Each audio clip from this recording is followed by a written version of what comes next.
Today, I define my own path through the trails at Colorado Bend State Park. I traveled about 15 miles through the park, hitting most of the high points along the way. I passed through many landscapes, from scenic overlooks, by interesting vegetation. I passed close-ups of the Colorado. I found secret caves and majestic bluffs, hidden pools, past rushing water, all to reach my final destination of the Gorman Falls, a beautiful 65-foot high waterfall towering above. Please join me as I take the path less followed to the Gorman Falls. I wanted to take a couple seconds to show you the route I took at Colorado Bend State Park. I started at the Spicewood Canyon trail, which had its trailhead right at the end of the parking lot I parked at. I used the Lemons Ridge Pass to connect the Spicewood Canyon trail with the river trail. On the river trail, I first went south to the Backwood camping area, then I returned to the Lemons Pass, followed it all the way to Gorman Cave, and then backtracked back to the Dagleg Canyon trail. I then completed the Dagleg Canyon trail, used the cedar chopper loop to connect to the Tanaha trail, completed the Tanaha trail, visited the Gorman Falls, and then followed the Gorman Falls trail all the way back to the parking lot.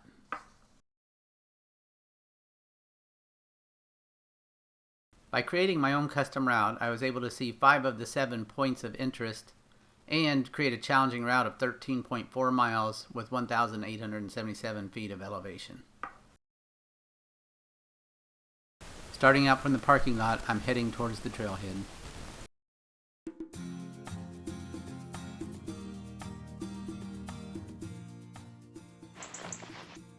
I'm really excited about being in Texas. I left Missouri at 30-degree weather to be in the 70s in Texas to hike at the Colorado Bend State Park. And it's beautiful here and looking forward to a great day.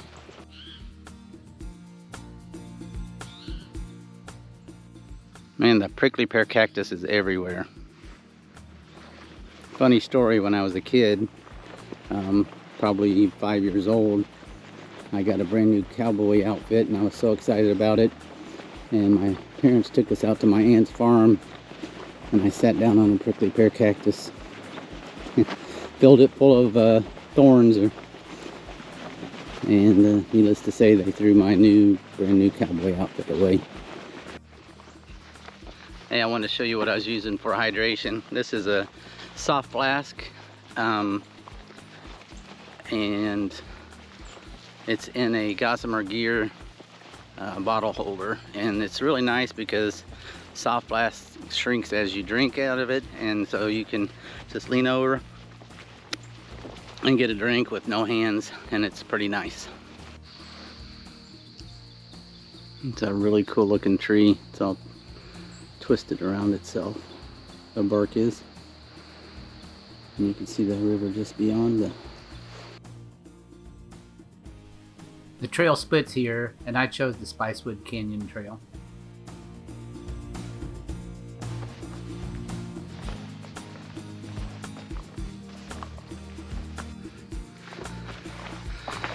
This is really a neat area.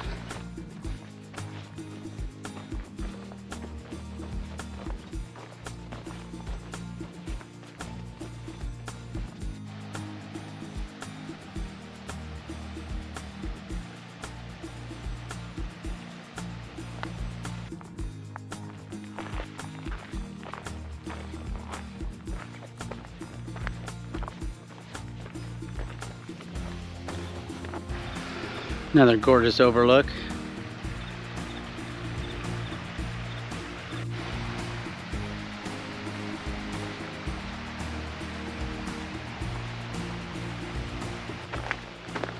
On the canyon trail, you get great views from the very edge of the bluff.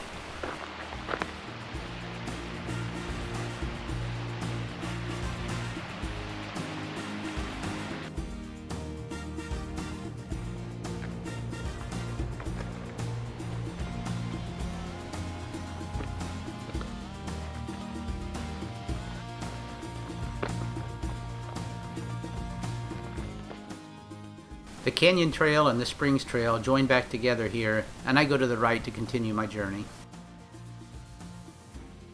I guess all in all, that was a pretty trail. They had it marked as difficult, and I don't know if that was because of the rockiness of it, or I think it had around 250 or 300 feet of elevation, but it wasn't too steep, and I didn't find it that would be too challenging for most people. But it was a nice section. Can't wait for the next one. I'm guessing that maybe it's relative to the other trails in this park, that one was difficult versus the other trails, but we'll soon see.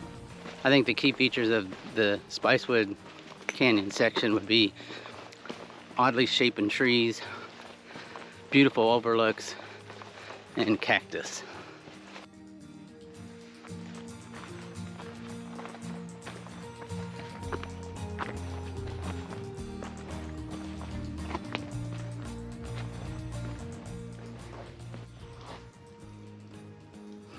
Another really cool looking tree. I love these trees.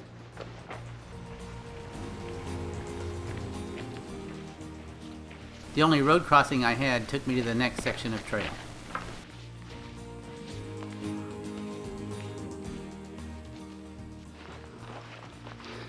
Yeah, I'm taking a quick connector trail, the Lemons Ridge Trail, to get to the river trail. Wow, there's more and bigger cactuses on this trail than there was on the prior trail. They're big. I don't think I've ever seen a prickly pear that big. I guess because we're in Texas and everything's bigger here.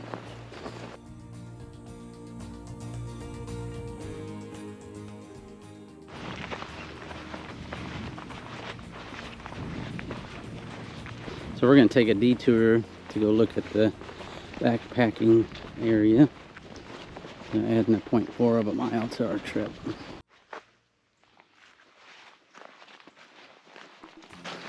So this is the primitive camping area. They call it the backcountry camping. I think because basically there's no services, but no electricity, no water, no bathroom.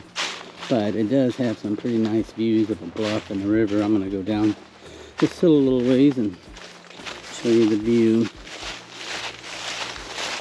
But unfortunately they don't allow fires here. So this is the Colorado River.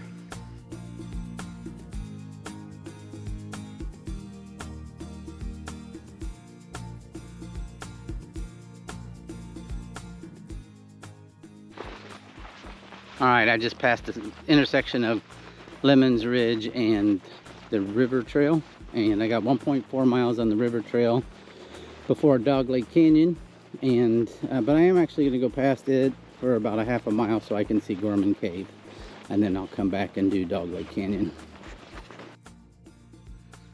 I don't know why, but I was expecting the river trail to have views of the river, and so far, so the river trail is kind of sandy most of the time, and also sandy soil. It's kind of pretty through this part, and I finally can see the river barely through the trees.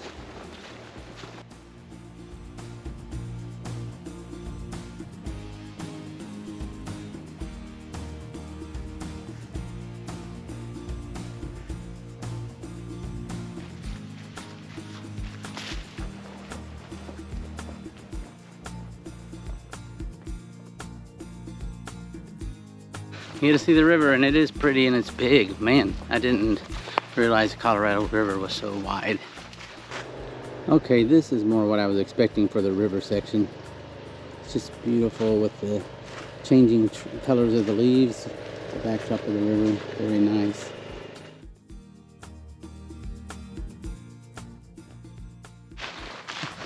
This section's pretty. It's almost like a park, walking next to the river in the green grass.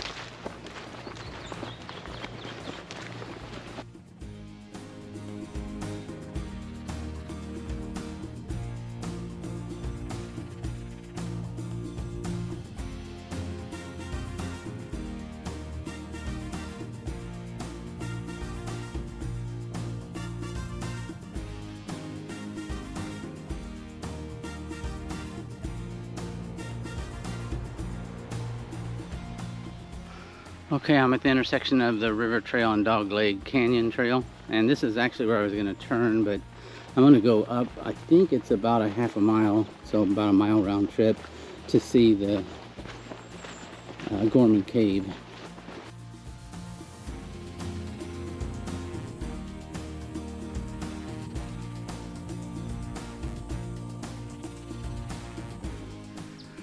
I don't know if you can see that shade, but it sure looks like a turtle. The rock on the left is his head, and then there's a big hump behind him. If I get a better angle, I'll show it again. Well, I'm not sure if that's it or not, but I've been about a third of a mile past the intersection, and so I'm guessing that it is. All right, I'm back at the intersection of Dagleg Canyon.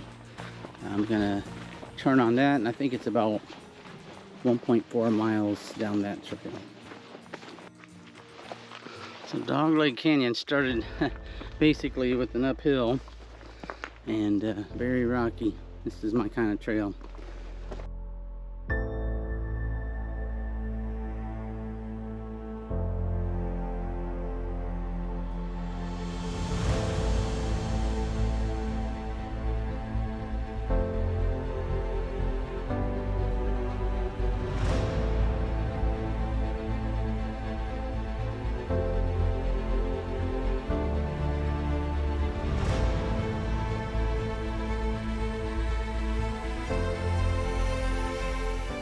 Oh, wow, those bluffs are beautiful.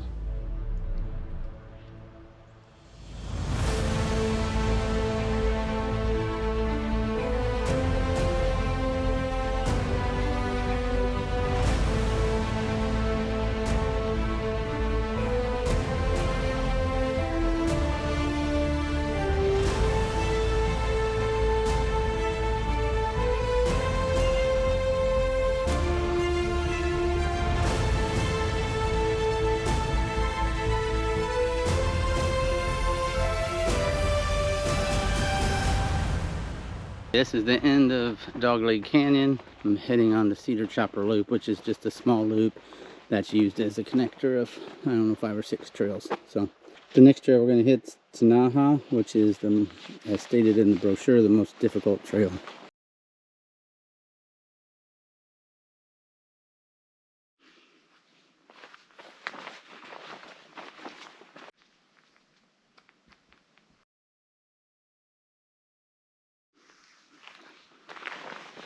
Now at the intersection of the Tanaha and the Cedar Chopper Trail. So this one's about 2.3 miles. So the Tanaha Trail goes to where a deep depression was carved into the rock from erosion. And I think it's about halfway down the trail, so it'll probably be about a mile before I get there.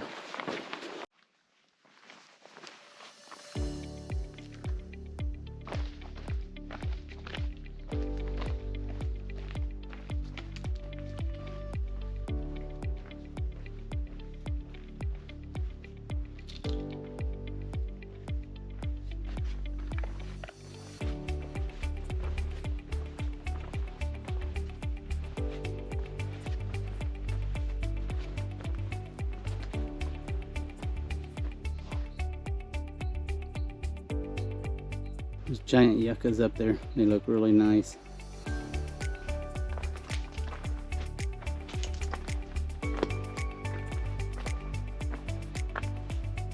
So if you like trails that have these big rock walls, a couple other trails that have them, Elk River in Kansas, and I've done a video on that, so you could check that out. And then also Giant City in Illinois, which I haven't done a video on.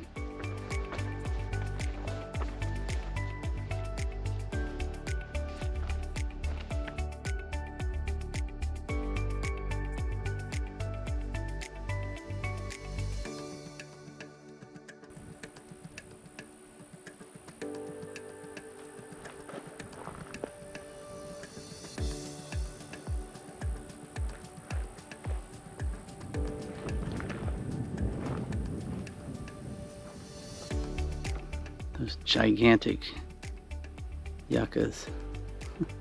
Again, probably they only grow that size in Texas.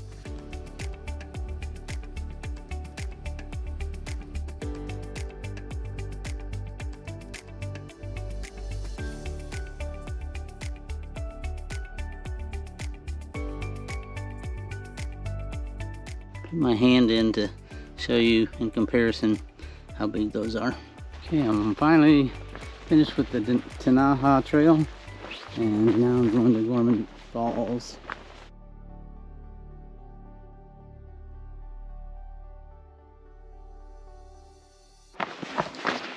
Okay, this is the final stretch on the Gorman Falls Trail to get to the falls. I can hear them. I think we're getting really close. Oh my gosh, the trail down to the falls is so steep, and it's rocky, uneven, and slick. You really do have to use the handrails to get down. Just a little part. We're going to go see the bigger part in a minute.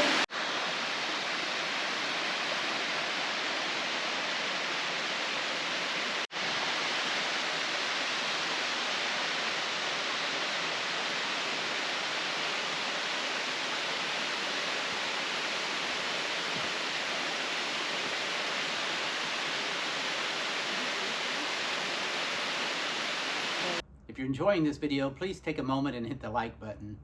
And I have some great videos coming up from the swamps of Louisiana and Texas. If you subscribe, then you'll see those videos in your YouTube feed. Thanks, hope you enjoy the rest of the video.